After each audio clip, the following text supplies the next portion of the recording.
राम की कथा तो जनमानस में बचपन से ही हम एटलीस्ट उस पीढ़ी के हैं जो हमने सुनी हुई है, कथा के फॉर्म में सुनी हुई है। और एक तरह से अगर आप, मुझे नहीं पता कि ऐसी तुलना करना कितना उचित है, लेकिन राम और कृष्ण को अगर दोनों को सामने रखें तो एक जो डिफरेंस समझ में आता है कि कृष्ण ने काफ़ी कुछ कहा है।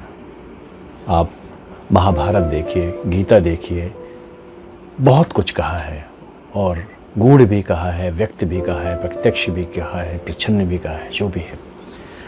राम की कथा को अगर देखें तो वो कथा जैसी ही है, ऐसा हुआ, घटनाक्रम उसमें ज़्यादा है। राम बोले कम है, जिस स्वरूप में हमने सुना है, एटलीस्ट मैंने जितना सुना है बचपन में, कहानियों के फॉर्म में, किसी भी फॉर्म में। राम राज्य में राम बोले हैं, लेखक के थ्रू राम बोले हैं। आशुतोष जी की बात करें तो एक बार ऐसे डिस्कशन में उन्होंने कहा था कि कृष्ण ने जो कहा है और राम ने जो किया है ये अद्वितीय है। एक के कथन और दूसरे की करनी, जो करके दिखाया है।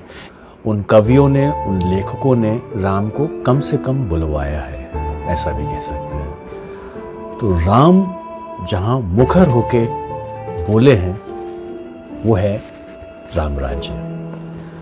आपको पता ही है कि बहुत सारे ऐसे जो सवाल थे जो पूछ दिए जाते हैं कि राम ने, अगर वो मर्यादा पुरुषोत्तम थे तो सीता जी को क्यों छोड़ा, रावण विद्वान था तो फिर ये क्यों हुआ। बहुत सारी चीज़ें हैं, बहुत तमाम तरह के सवाल हैं जिनमें कईयों के जवाब बनते हैं, कईयों के जवाब नहीं आते, तो हम बोलते हैं भाई ठीक है यार, वो छोड़ो, ठीक है। लेकिन कहीं ना कहीं डीप इनसाइड द हार्ट वो सवाल तो थे।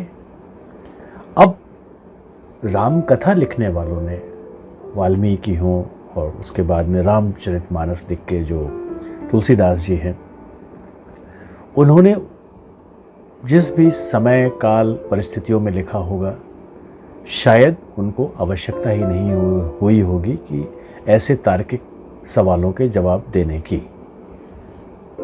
आज है और मुझे तो बड़ी खुशी हुई जब हाथ में ये आई। तो ऐसा ही एक सवाल था मेरे मन में कि रावण देखे, इतना विद्वान आदमी, इतना बलशाली आदमी, स्वयं राम राज्य में रावण की जो पर्सनालिटी उभर के आई है वो संपूर्ण व्यक्तित्व आया है उसका पूरा। तो उसे सीता का अपहरण करके अशोक वाटिका लाके युद्ध ऐसे लड़ने की आवश्यकता क्या थी? सीधे सीधे भी तो हो सकता था। भाई राम वनवासी थे, राम के पास साधन कम थे और कभी रावण को लगा नहीं कि राम से हारा जा सकता है या राम विजयी हो सकते हैं, तो फिर ये करने की क्या ज़रूरत थी? तो मैं ये लंका, ये पेज नंबर 203 से जो चैप्टर शुरू होता है, यहाँ मुझे उसका जवाब मिला। सुनिएगा। रावण सोच रहे हैं कि ये हो क्या रहा है। इतना बलशाली त्रिलोक विजेता रावण को एक वनवासी ललकार रहा है। राम राज्य का एक अंश पढ़ रहा हूँ, अद्भुत पुस्तक है। इस अध्याय का नाम है लंका। कुछ पढ़ के सुनाता हूँ आज आपको, बड़ा मूड है, आपको आनंद आएगा। शूर्पणखा की घटना के बाद खरदूषण तिश्रा का वध हो चुका है, काफ़ी सारी चीज़ें हो गई हैं। अब यह है कि भाई लड़ना ही पड़ेगा और रावण कुछ सोच रहा है। रावण काफ़ी विद्वान है और रावण ने यदि ये डिसीजन लिया कि सीधा युद्ध ना करके, बल से न करके, वो छल के थ्रू शुरुआत करेगा, प्रारंभ करेगा, तो उसका बैकग्राउंड समझ लेते हैं। इंद्र की सभा से भी अधिक भव्य अपनी राजसभा के सिंहासन पर एकाकी बैठा हुआ रावण राम के विरुद्ध अपनी रणनीति पर विचार कर रहा था। मित्रता अपने समकक्ष व्यक्ति से करना कल्याणकारी होता है, किंतु शत्रुता सदैव अपने से अधिक बलशाली या प्रतिष्ठित व्यक्ति से करनी चाहिए, जिससे विजय हो या पराजय, दोनों ही स्थितियों में व्यक्ति के मान, उसके यश में वृद्धि होती है। इस वनवासी राम की न तो प्रतिष्ठा है और न ही वह मुझसे अधिक बलशाली है। हाँ, प्रतिभावान और साहसी अवश्य प्रतीत होता है, तभी तो उसने खर, दूषण, तिश्रा को उनके 14 सहस्त्र सैनिकों के साथ सुरधाम को पहुंचा दिया। अब यदि ऐसे सामान्य से व्यक्ति के विरुद्ध लंका साम्राज्य को सैनिक अभियान करना पड़े तो यह राम की प्रतिष्ठा में स्वयं के हाथों वृद्धि करने जैसा होगा। पूरी सेना को दंडकारण्य की ओर ले जाने में रावण को हानि ही हानि है। उस क्षेत्र में रहने वाले नागरिक उसकी ही प्रजा है। खरदूषण के वध के बाद लंका की सेना को दंडकारण्य में अपनी ही प्रजा का प्रतिरोध का सामना करना पड़ सकता है। परिणाम स्वरूप रावण को अपनी ही प्रजा का दमन करने के लिए विवश होना पड़ेगा, जिससे उसकी कीर्ति कलंकित होने की संभावना है और राम को व्यर्थ ही उस अशक्त प्रजा की सद्भावना प्राप्त हो सकती है। अशक्त, उपेक्षित और कुंठित समाज की सद्भावना में शक्तिशाली सत्ता और सिंहासन को उखाड़ फेंकने का अतुल बल होता है। कोई भी शक्ति संपन्न सेना किसी सशस्त्र सेना को तो सरलता से परास्त व नियंत्रित कर सकती है, किंतु निशस्त्र, अशक्त, सामान्य नागरिकों का प्रतिरोध कुशलतापूर्वक कर पाना उसके लिए अत्यंत दुरूह कृत्य होता है।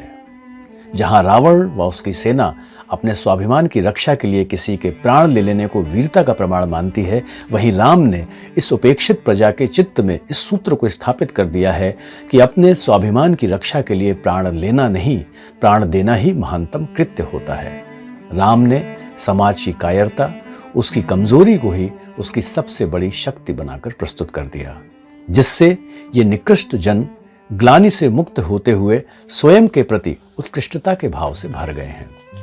राम निश्चय ही एक चतुर व्यक्ति है। उसने अत्यंत बुद्धिमानी से रावण के विरुद्ध मोर्चा खोलकर अपनी प्रतिष्ठा में वृद्धि के मार्ग को प्रशस्त कर लिया है। भारत के इतिहास में जाएं तो महात्मा गांधी के जो अप्रोच थी, आपको काफी सिमिलैरिटी महसूस होगी। रात्रि के अंधकार में रावण सिंहासन के जगत पर खड़े होकर मध्यम गति से विचरने लगा, किंतु उसकी बुद्धि बहुत तीव्रता से विचार कर रही थी कि अब क्या करना चाहिए जिससे बिना किसी सैनिक अभियान के, बिना किसी शोर शराबे के चुपचाप वह राम को कुंठित पराजित कर सके।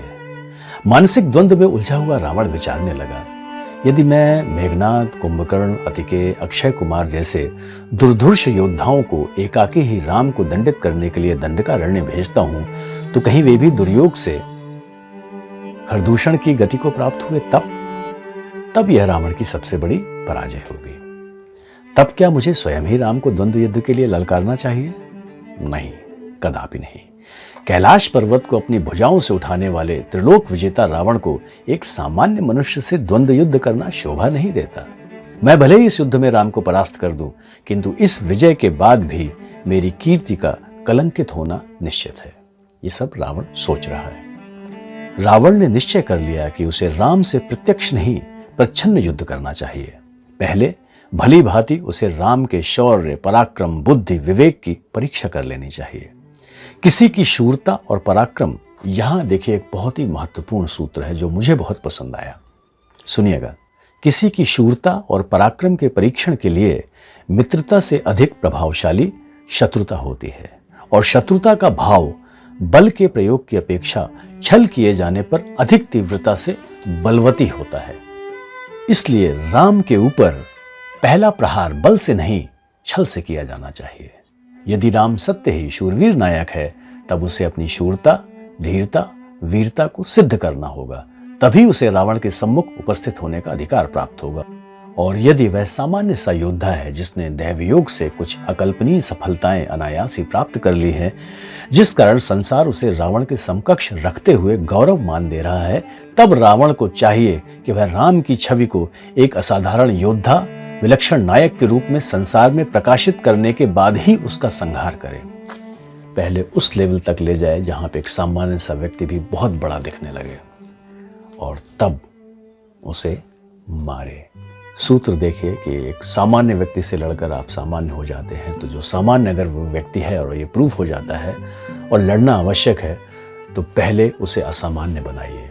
उसका प्रचार करके, कुछ भी करके लगना चाहिए कि ये तो बहुत ही वीर और बहुत ही बड़ा आदमी है, और तब उसका जब आप वध करते हैं तो आप वीर कहलाते हैं। राम राज्य से ऐसे तमाम सूत्र और अद्भुत कथा इस ग्रंथ में है। आनंद लीजिए।